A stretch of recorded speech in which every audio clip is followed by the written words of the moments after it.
Muito bem, esse é o nosso Oriente. Hoje nós estamos falando sobre relacionamento familiar e vamos já também começar a comentar sobre os traumas. E a gente terminou o bloco anterior falando de algo muito interessante, que é essa questão da gente se realizar quando a gente se consome. Eu creio que você também, doutor Hipólito, o senhor também, quando vê o resultado na vida de um cliente, quando vê uma pessoa melhorando, aquilo, mais do que o que ela pagou pela consulta, te dá uma alegria, uma realização impressionante. Sem dúvida, né? Veja bem, a questão do nosso trabalho, a realização está muito mais em perceber que a pessoa se encontrou como pessoa e que ela está feliz, ela está amando, ela está participando desse mundo, do que qualquer outra coisa. Não? Eu me sinto muito feliz, é como dizer assim, eu perco o cliente e ganho os amigos. É muito interessante isso. Agora, né? Doutor, e nessa questão específica da família, porque é engraçado, a gente quer estar junto e quando está junto a gente quer se separar. Isso. Porque a gente quer viver uma linda história de amor juntos. Isso. Aí quando a gente se junta, que ele começa a me roubar o que eu gosto e ela começa a exigir de mim o que eu gosto, os dois querem se separar para preservar o que eles gostam. É verdade. Mas justamente quando um começa a se doar em benefício do outro, começa a haver uma reação do outro, se doando em benefício do um. Sim. E aí a gente começa a receber de volta e aí vem essa realização. Nossa, valeu a pena eu ter aberto mão. Eu ganhei 10 vezes mais. Sem dúvida. Mas é toda uma questão de um processo que eu chamo de formação pessoal. Nós estávamos ouvindo o padre falar a respeito do doar-se incondicionalmente, né? Essa é uma visão, sim, humanitária, afetiva, emocional, né? Porque isso você faz na fase da conquista, do namoro. Depois que você se casa, parece-me, veja bem, que o que começa a imperar é algo no sentido assim, por que eu tenho que me doar incondicionalmente? Então entra a questão assim, me pega um copo d'água. Ah, não. A gente começa a fazer as contas. Isto. Né? É aquela questão de, você me fez X, então eu não vou fazer Y porque é menor do que X. Então, parece-me que há um pesar no sentido atitudinal. Né? Então, se você ganhar uma rosa, então você vai ganhar uma lapiseira. Entende? Nada no sentido assim, peraí, não importa se é rosa, se é lapiseira, mas importa, eu gosto, eu penso, eu quero, eu penso mais na relação afetiva. Quer dizer, existe a gente pode dizer que as pessoas têm pouca referência diante desse mundo tão comercial que nos rodeia, de sermos invadidos por tantos meios diariamente, sobre propaganda, sobre comércio, sobre compre isso, faça aquilo, seja assim, seja assado, vista isso, vista aquilo. Essa acaba sendo uma referência maior do que a da afetividade? Sim, porque você, de alguma forma, acabam incutindo em você de que o bom é usar a marca X ou Y, ou ser isso, etc. e tal, muito no sentido do egocentrismo. Sim, aí quando a minha esposa, por exemplo, acha que aquela marca é muito cara e quer que eu vá para uma marca mais barata, em função do orçamento familiar até. Não precisa ser esposa, é filho, principalmente. O filho também? Filho é algo dificílimo de trabalhar isso. E aí a gente começa a se desentender por causa do capital. É como se estivesse na balança pesando as coisas, né? Então aí o emocional, de alguma forma, fica de lado. Né? Então, eu trabalho com casais e eu vejo muito essa disparidade que seria o doar-se incondicionalmente. Né? Às vezes eu brinco e mostro assim, eu digo, olha, os casais, eles jogam um jogo de tênis, ou seja, o jogo de tênis só tem um vencedor. Nossa. Né? Então, Lécio, é bom deixar bem claro o seguinte, do ponto de vista da maturidade humana, os dois sacramentos que podem ser dados única e exclusivamente para pessoas adultas são o matrimônio e o sacerdócio. Nós, padres, tantas vezes, infelizmente, enfrentamos uma situação muito estranha, que chega na casa paroquial para marcar casamento, adolescentes, desculpe a expressão, que não tem nem a idade jurídica, tem que ser até os pais a assinar. Uma pressa extraordinária para realizar um casamento sem nenhuma maturidade. Quando sopra o primeiro vento contrário, começa exatamente a entrar o individualismo. Por isso, cada um parte para o seu mundo afetivo. Começa a faltar de sinceridade. Nota que aquela mulher ou aquele homem não é o ideal. Já nasce uma amante por aí. Começa nas traições conjugais. Aí nascem os traumas. Porque quem que depois vai sofrer o trauma será exatamente a consequência de uma união que se formou fora do momento certo. A gente não teve condição afetiva para sustentar aquilo que era a nossa escolha. Perfeito? Sim, isso que o pai está dizendo tem muito a ver com o que nós chamamos de compromisso e responsabilidade. Ele chamou muito bem a atenção da questão de que a imaturidade numa relação, isso tem acontecido com uma certa frequência. Vamos ficar juntos. Como é que vocês vão ficar juntos? Não sei. Pai vai dar um jeito. Entende? A mãe vai dar um jeito. Não é isso? Eu estou preocupado com o fotógrafo, entende? Bom, isso é complicado, muito complicado. Não é por aí, uma relação afetiva não é. Nós temos um VT que o povo fala sobre as dificuldades, né, no relacionamento familiar. Vamos lá. Ter um relacionamento familiar saudável é o objetivo de qualquer família. E para as pessoas, o que é necessário para que isso aconteça? Quais são as maiores dificuldades assim no relacionamento familiar? Olha, as dificuldades, eu acho que é assim, quando falta dinheiro, né, o pessoal fica estressado, acho que é isso que atrapalha. Mas pelo menos na minha família a gente é muito unido, meus filhos, a gente um ajuda o outro, sabe? É bem por aí, tem que ser assim. Muito bom. Minha família é muito unida, é super divertida, acho que é a família mais unida que eu já vi. E quais são as dificuldades que você acha que tem no relacionamento familiar, que às vezes tem no seu também? Eu acho que a maior dificuldade é financeira, não tem como. De todas é a financeira, mas mesmo quando a gente está sem dinheiro, a gente está unido. Um ajuda o outro, é sempre assim lá em casa. Como que é o seu relacionamento familiar? Eu moro com a minha mãe, é super tranquilo, a gente se dá super bem. É mais mãe amiga do que mãe e filha.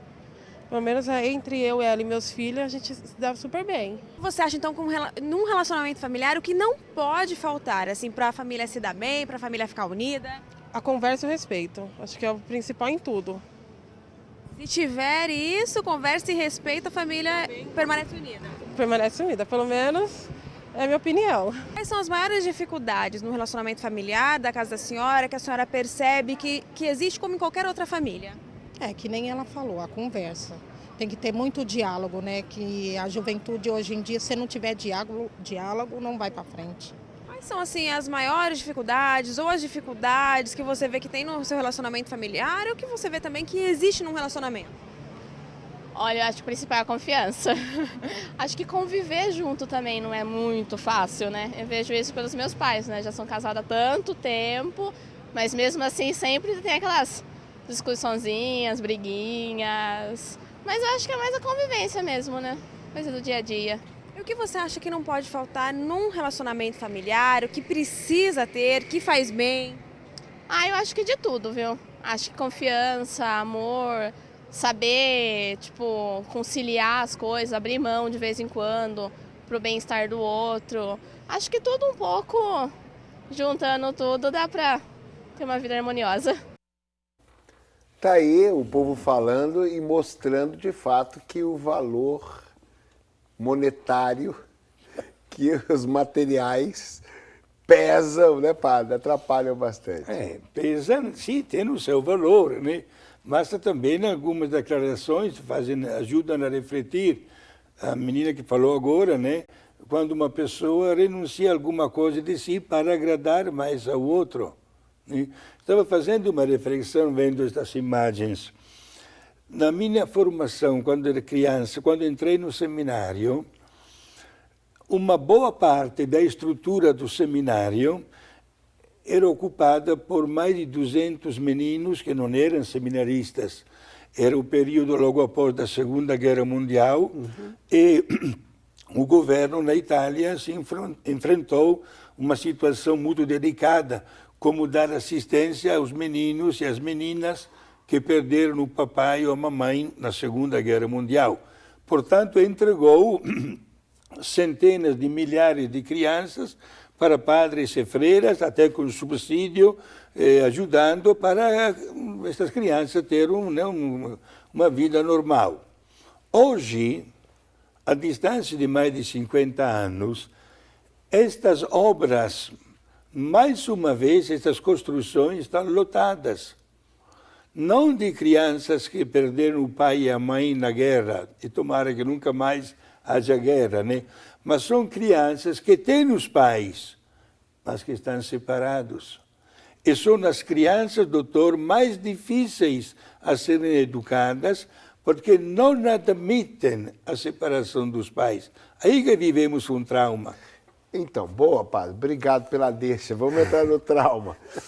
Existe uma diferenciação do trauma, né? Porque a gente pode falar de frustração, a gente pode falar de fobia e a gente pode falar do trauma em si.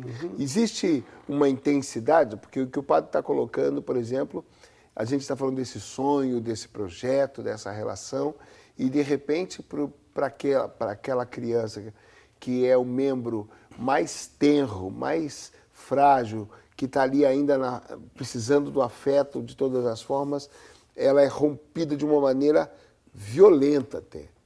O trauma, ele nasce assim, de algo bem violento, porque a partir dali pode desencadear muitas coisas, né, doutor? Não necessariamente violento, mas eu chamaria mais assim, um dano emocional. Um dano emocional. Isso, né? Porque o que acontece é que o trauma gera uma ausência de estrutura, de formação e uma frustração. Né? No sentido então, a frustração é uma dosagem menor dentro de um trauma. O trauma é maior, é o coração. É maior nesse sentido. Né? A frustração, quando eu estou me referindo à frustração, é mais ou menos quando diz crianças de pais separados, eles têm uma frustração porque não têm pais juntos, não estão convivendo juntos, não têm modelos. Esses modelos são generalizados. Agora, existe, doutor Hipólito, existe uma situação assim que parece-me que de pessoa para pessoa, eu não sei se é a origem do trauma, mas dá a impressão que a consequência, o que ele gera em cada um, parece que é diferente.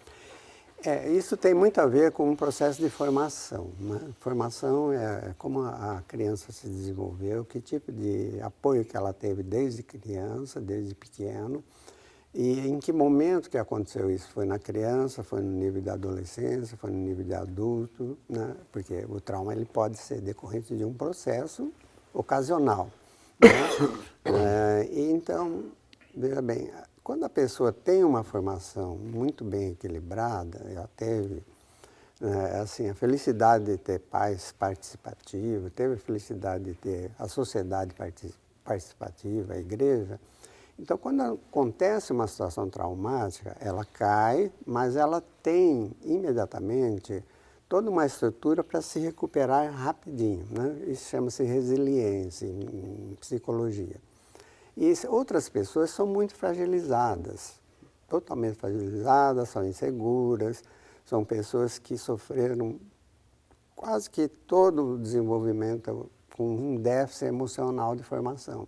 Então, essas pessoas, quando acontece de ter um trauma, quando você diz déficit emocional, a gente pode quase que, não vou igualar, mas a gente pode aproximar com déficit de afeto?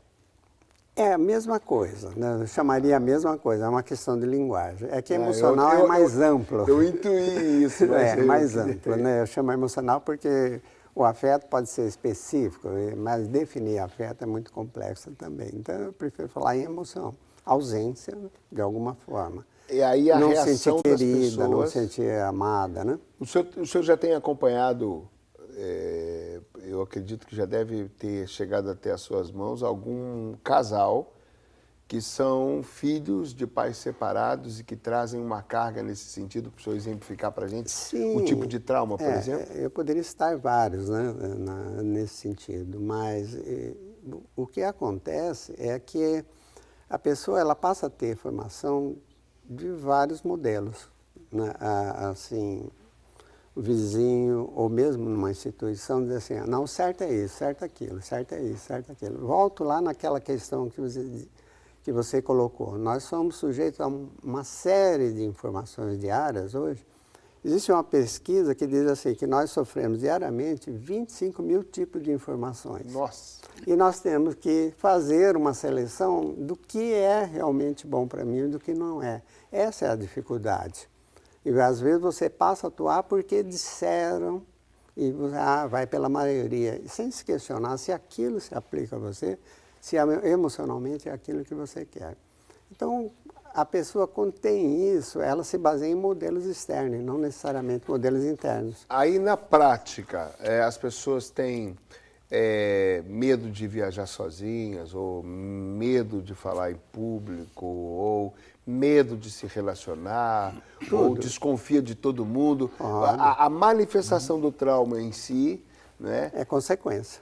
Sim, mas ele é diverso, não tem como definir. É muito diversificado. Aí tem toda uma história do indivíduo, né? Pode ser uma situação traumática, por exemplo, a perda de um ente querido, né? Por exemplo, uma cliente que apareceu na clínica, que ela estava com o casamento marcado e uma semana antes o noivo sofreu um acidente. E morreu. Morreu, entende?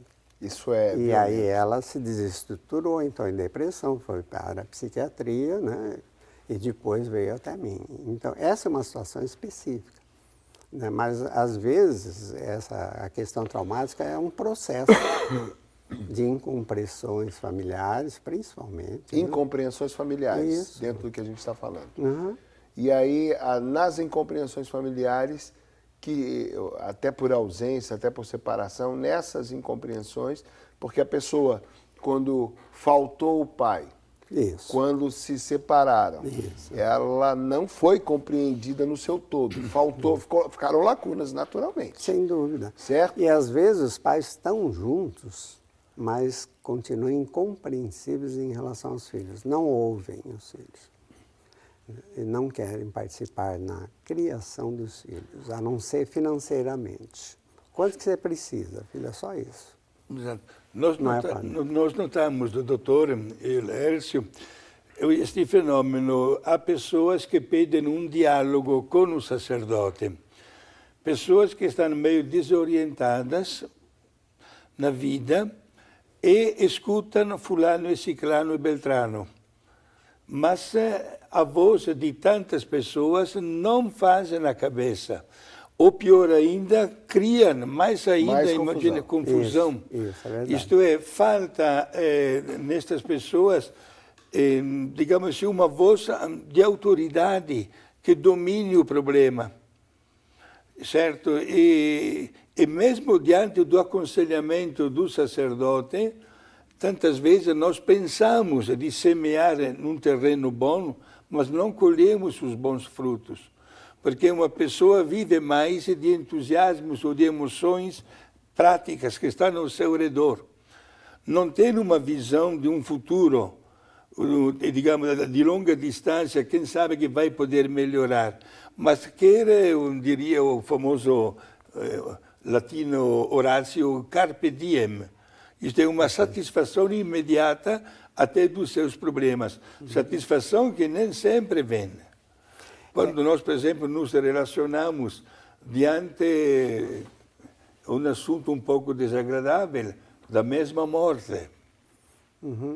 Geralmente, essas pessoas buscam referências, né? E elas, às vezes, têm excesso de referências e elas se tornam mais confusas, né? Então, na questão do processo psicoterápico, às vezes eu ouço adolescentes dizer assim, você é o pai que eu não tenho, entende? mas eu não sou pai dele, eu sou terapeuta dele, entende? Mas só que eu começo a trabalhar ele dentro de determinados princípios. Agora, isso que eu acho interessante, muito bom o senhor colocar isso, doutor Hipólito, porque existe uma interessante na pessoa humana, existe um referencial. Sim. E ele tem aquela expectativa desse pai acolhedor, desse pai que conversa, é o pai desse herói, pai que dialoga, é. que senta, que Heroína. escuta, e ele chega para você e fala, você é o pai que eu não tive. Isso. Quer dizer, mesmo sem ele saber expressar, ele expressou tudo ali. Claro, ele expressou a emoção, né? Como ele pode expressar a espiritualidade, entende? Isso é intrínseco nas pessoas, né? Agora, a manifestação, então, é diversa, mas existem pessoas também que ficam no extremo da insegurança, né? Que gera até eu vou chamar já de fobia, né? Que sim. gera até uma situação já que, para ela, até o dia a dia é dificultoso. Sim, tem os medos, as fobias, a síndrome de pânico. Nascidos nos traumas. Eu chamo de construto, né? Construto hipotético, é bonita a palavra, né? Entende? Não, mas assim, é alguma coisa que se constrói na pessoa. É mais ou menos assim. Então, de um acidente aqui um ingrediente, de um mas trauma às de outro vezes tem ingrediente. muito a ver com a situação de estresse emocional. A pessoa vive sob tensão diariamente, ela tem que dar conta da rotina dela, ela tem que acordar cedo, ela tem que aprontar os filhos, ela tem que fazer isso, levar no colégio, fazer isso, e uma hora ela pira, uma hora ela está no supermercado e de repente larga tudo e sai com medo. Tá bom, o senhor já está me deixando nervoso aqui.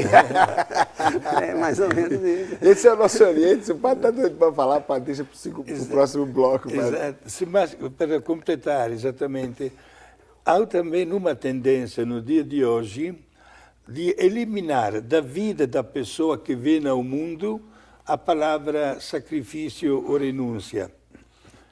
E é um gravíssimo risco, porque as emoções negativas vão vir, às vezes, de repente na vida, e quem não está preparado sofre um trauma maior ainda.